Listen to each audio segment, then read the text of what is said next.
Back in InDesign, I've added in my page numbers for page 1, front page 2 and 3, the inside spread, and we're going to add in illustrations. And so I'm very careful about this, making sure that I lock the pages that I don't want and only work on the pages that I want, because I want my files in that page. Now, that's one method of working. Someone else may have a different method of organizing things. But for me, I want to find everything while I'm working on it. So here we are, page 1, page 2 and 3 are locked. I'm going to add in my illustrations. Has nothing to do with the Tale of Two Cities. So first I'm going to add in a raster graphic, a PNG file. So I'm going to hit Command D, and I'm going to go up to Photoshop.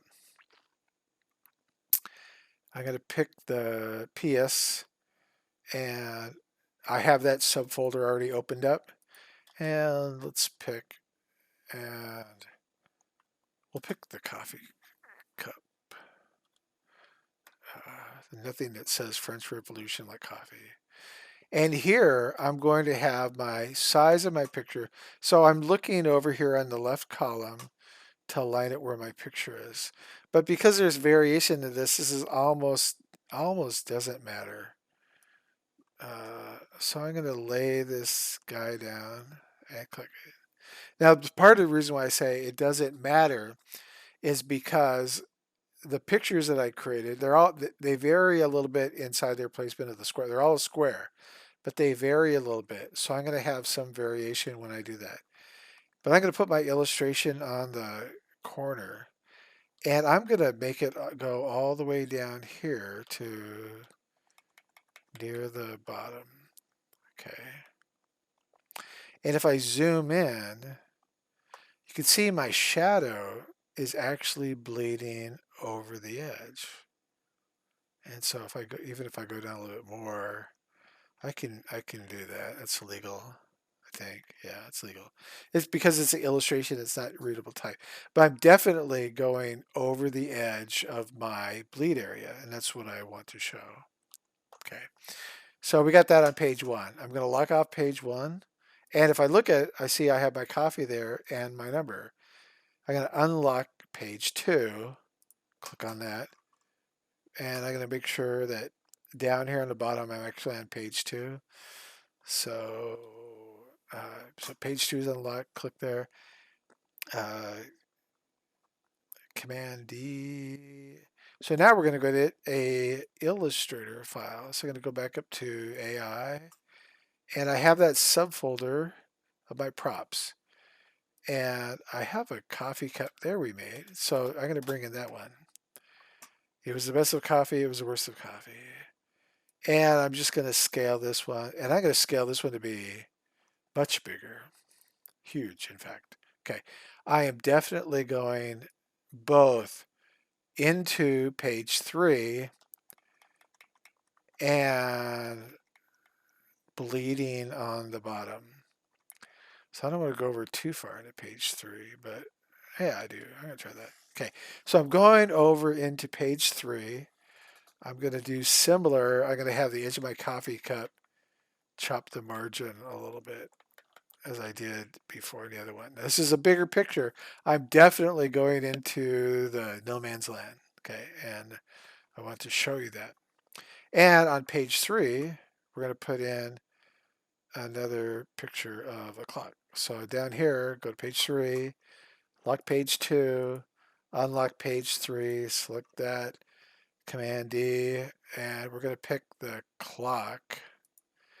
This is an Illustrator file. I already prepared this beforehand. I didn't show you how to do that. So my margin on page 3, and this one also has a shadow. And I'm going to go up here and go down here. And we see something interesting here, that one picture is being predominant over the other. And so my shadow of my image from the left side is overlapping here. And that has to do with how things are stacked down here. So if I go down here in Illustrator or in InDesign and I put page 3 over page 2, then if I go here, unlock that, pick my clock, select my clock, and then move, you can see one definitely goes over the other. But because they're both shadow elements, neither one really is correct. So I'm going to move page 3 afterwards. Go down here, unlock page 3. I don't know why I locked it. I locked it. Pick the clock. And I'm just going to make sure that that's not touching. But I'm still going to go close to the edge there. And down at the bottom, my shadow is going close to the margin. So I'm hitting the margins on that. Let's zoom out a little bit. Okay, so early stages of laying this out. What's right, what's wrong, doesn't really matter. Okay, now I have 2 coffee cups and a clock. That's just there's something wrong about that. Okay, so let's say I want to go back up and pick this guy, and so it doesn't allow me to select it because it's locked. So I unlock it, select like that. I can see down in my layers, it's selected. Now it's selected. I can hit Command D, and I'm going to pick a raster graphic, and I'm going to go back up to my Photoshop folder, PS, into my subfolder, and what else do I got? Reeboks, pager, trash, fax, uh, and okay, fax is an old form of communication. And so it placed it in there and it assumed that same size. Now, all of these images are square. So if I would have scaled this picture, it may have inherited the scaling. I'm going to pick this tool here. This is scale tool. So free transform tool E. Another way of picking that, making sure I pick that tool, is hit the escape key, then the letter E on my keyboard, and that picked that for me. I can pick a corner, shift and drag, and it scales it correctly. And I'm going to scale that to be large and then pick the selection tool or escape V and go down. And I definitely want this guy to cut in the edge. Okay, so he can go down below the image because the margin because he's a illustration.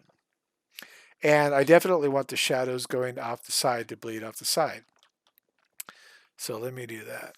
Okay, so I definitely have things bleeding off the edge of the page. Okay, so now I have my pictures examined, or pictures output. And I'm going to do a quick test. And so one thing I'm going to do is I'm going to go up to File, Save As, and I'm going to version this guy up to be version 5. And then I'm going to do an export. And this is an export just for checking my margins. And so I'm not going to use the Adobe Print. I'm going to use the Adobe Interactive. And that kind of does an automatic cropping.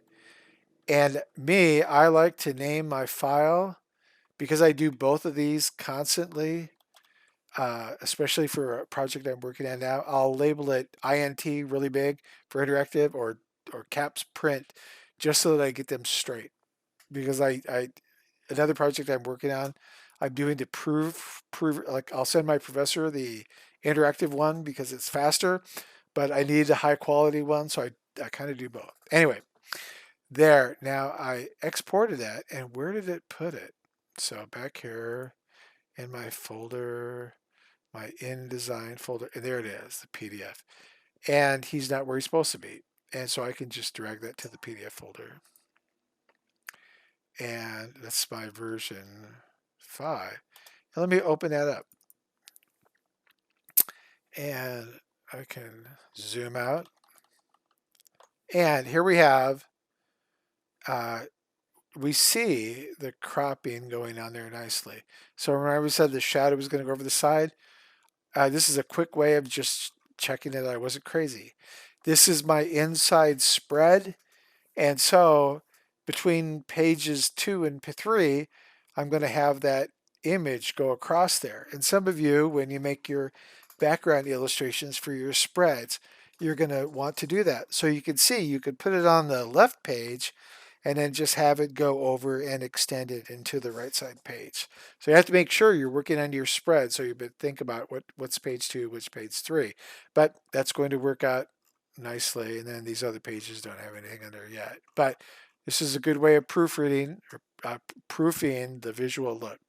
Close Acrobat, close all tabs. Yeah, let's leave them open. Okay, then we'll resume, and now we're going to add the last thing we're going to do is we're going to add our body copy. Whew.